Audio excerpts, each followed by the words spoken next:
¿Qué tal, históricos amantes de pedirle autógrafos a escritores que no han leído? Yo soy Isa y hoy nos espera un programa muy didáctico que probablemente a muchos no les guste porque voy a acabar con una que otra ilusión creativa. Así es, me voy a meter en corto, en directo y en seco con el ego del escritor. Yo sé, es duro, es feo, pero es necesario. Nos vamos a centrar en una de las partes favoritas de la mayoría de los narradores, sus personajes. Y no cualquier personaje, sino uno de los principales en su historia, el protagonista o el secundario, que son los que suelen tener mayor importancia en la trama. Probablemente ustedes han empezado muchos cuentos o novelas con el entusiasmo de crear personajes únicos, súper complejos, especiales, que según ustedes harán volar la cabeza del lector, solo para toparse con que pues tu personaje eres tú. Sí, es feo, lo sé.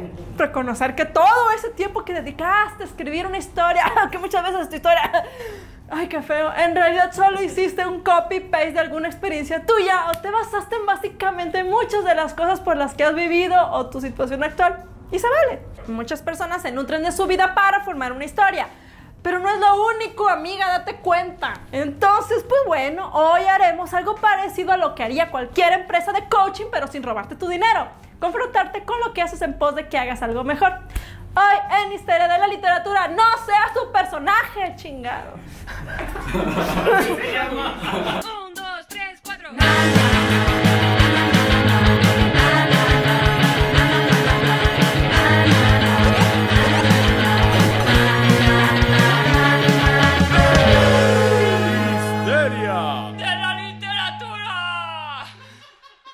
Va, entonces retomemos.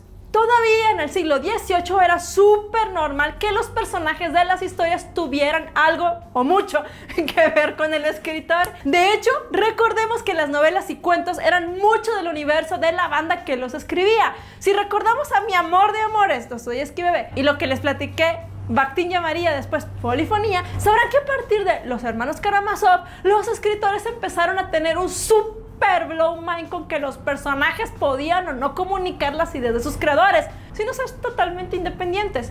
Lo mismo pasaba con las historias. Pasaron de ser un mensaje de yo creo para desentenderse un poco más del corazón y mente del escritor. Entonces, a la hora de crear una historia, ¿qué tan difícil es apegarte mucho o poco a tu vida? La verdad es que va a ser muy difícil que te desentiendas totalmente de ti y de tu contexto, pero al menos sí podemos hacer que los personajes y lo que sucede sean pues no una recreación de tu vida. ¿Sí sabes cómo? Pongamos de ejemplo todas esas novelas donde el protagonista es un escritor perdido en las drogas o el alcohol, que además es pobre y tiene ciertas obsesiones.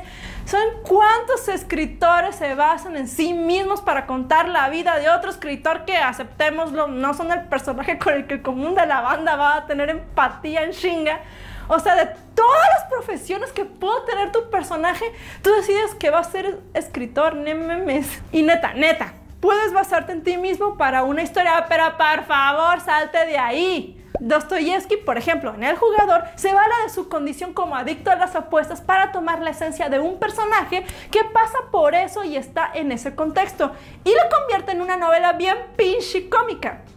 Tragicómica, si quieren, pero da risa de todas formas. Como en la vida real, entre más triste, más te da risa. Y también utiliza su conversión al catolicismo acá duro para empezar a redimir a sus personajes o hacer presente la espiritualidad en sus historias. Pasa, por ejemplo, en Crimen y Castigo y en Los hermanos Karamazov. Pero su historia no es eso. Incluso utiliza su condición de epiléptico y también crea personajes con epilepsia. Pero no son él y se convierten en personalidades distintas a su creador. Ahora bien, la pregunta de 1.000.000. ¿Cómo Fox logró eso? Crear un personaje y después desarrollarlo no es como hacer un sándwich, amigos. No hay un manual para escribir personajes ni para escribir historias. Puede haber tips, consejos, bullets de qué hacer y qué no. Y de hecho muchos escritores a lo largo del tiempo se han dado la tarea de hacer sus decálogos y textos de do's y don'ts de la creación. Y muchos les han servido y otros prefieren ignorarlos porque solo yo sé lo que mi historia necesita, bitch. Y es totalmente válido.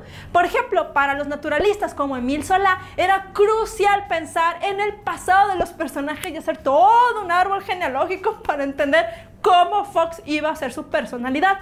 Creían que sus familiares, que también eran ficticios, pero bueno, europeos tripiados, llevaban en sí mismos un ADN que fluiría en el personaje. What the fuck? Sí, por ejemplo, el papá del personaje era alcohólico, entonces este tendría tendencias también a ser igual o a tener alguna adicción parecida, o a lo mejor a tener muy baja autoestima. Este tipo de trips les llenaba el cocoro y los ayudaba a aterrizar mejor su personaje, porque no sé, para ellos tenía sentido. Y sí tenía, pero no memes, son reglas súper arbitrarias que tomaban en cuenta cuando querían, como en la política mexicana. Para crear un personaje ni siquiera tiene que caerte bien, neta. Recuerda, tu personaje no eres tú. Eso sí, tienes que sentir empatía por él, porque solo así vas a conocerlo de verdad y solo así vas a poder desarrollarlo. No puedes desarrollar un personaje del cual no sabes detalles súper importantes. Recuerda que ese monito o monita tiene una vida y tú estás a cargo de él. Es como un Tamagotchi. Piensa en su pasado, en su presente y en su futuro, no necesariamente en ese orden. Para muchos escritores es crucial saber hacia dónde va su historia y qué camino está siguiendo su personaje. Y es muy lógico. ¿Tú eres el mismo que hace 4 años? O incluso de hace un mes. Y si la neta eres el mismo de hace 4 años, entonces what the fuck, amiga, date cuenta. A tu personaje le van a pasar un chingo de cosas y va a vivir experiencias y va a conocer a más personas o no. Pero todo eso lo va a marcar y va a forjar su personalidad. Tu personaje crece o se desarrolla con tu historia y eso es normal, como tu Pokémon. Acuérdense de lo que decía Julio Cortázar Bebé. El cuento es desarrollo de historia y la novela es desarrollo de personaje. Realmente es difícil que nos enamoremos de un personaje en un relato, pero en las novelas es súper crucial qué tan complejo y desarrollado es tu personaje o personajes. Solo piensen en los personajes de Game of Thrones a lo largo de los libros. Si ves el primer capítulo y luego cualquiera de la última temporada, alguien aquí no ha leído los libros, pero pues ¿qué quieren que haga? Dirías, what the fuck, ¿qué le pasó a Sansa? ¿Qué le pasó a este güey? ¿Qué ahora es así? Ah, pues esa es la clave de una buena historia. Y si tu personaje logra crecer conforme lo que le pasa y muta, entonces, wow, tienes un ente autónomo que respira y se mueve por sí mismo. Toma decisiones, te confronta o después descubres que no quieres que vaya por donde tú tenías pensado. Y se vale. Reinaldo Arenas, en su cuento La Torre de Cristal, nos habla de un escritor que no sabe cómo sacar adelante una historia y luego se va a una peda / cóctel / fiesta / algo, donde descubre que, oh my god, ahí están sus personajes vivos en carne y hueso. Y pues no le queda de otra más que ver cómo se desarrollan para comprender mejor su propia historia y son ellos lo que le dictan la pauta de cómo va a seguir la trama. La neta, está bien perro ese cuento, búsquenlo, está en su libro de cuentos Termina el desfile, entonces que patrocinan. Irving Welsh, el escritor de Trainspotting, utilizó sus vivencias con sus amigos en Escocia y sus problemas de drogas y convirtió sus memorias en una novela por sí sola, donde la realidad y experiencia se funden y pues es el clásico de nuestro siglo que amamos y adoramos, porque supo cómo tomar la esencia y desarrollarla desde la ficción. Chingado. O piensen en Lewis Carroll, que tomó de referencia a una niña que sí conocía, llamada Alicia, pero de ahí se aventó un trip nada que ver con la realidad. Es normal basarse en tu contexto y tu experiencia para crear, pero transformas la información y te la apropias. De ahí es donde salen los personajes, de pensar en la ficción y accionar con base en ella y no con base en ti y en querer que tus personajes sientan y piensen y se vean y vivan como tú. ¿Capich? Conclusión. Si se fijan, las mejores historias nacen a partir de una realidad que se desarrolla de forma creativa para dar pie a algo nuevo, o se desarrollan desde cero y a veces por azares del destino terminan teniendo que ver con un contexto o con una realidad. Pero es muy difícil que logres conectar con el lector si tu personaje en realidad eres tú y no una representación de la condición humana, como ya hemos hablado respecto a en qué es literatura y qué no. Y si bien Ernest Hemingway decía que escribieras de lo que conoces, tampoco exageres y échale un poco de coco a tu historia y a tu personaje, no mames.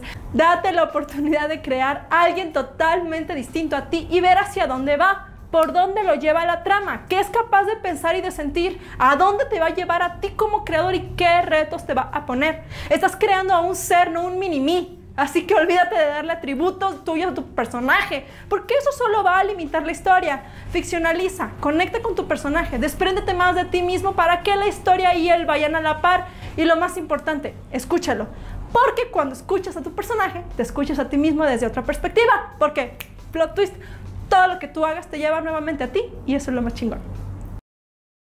1, 2, 3, 4. Muchas personas se basan en su vida para formar una historia, pero César, ¿qué estás haciendo? Aquí yo escribiendo el guión. Ay, bueno, güey. Es que empecé a ver cómo le movía y seleccionaba. Y dije, Ejemplo, César. y dije, a ver, César, vete para acá, tu chingada madre. A ver, tú síguele. Y César con una peluca, ¿qué tal?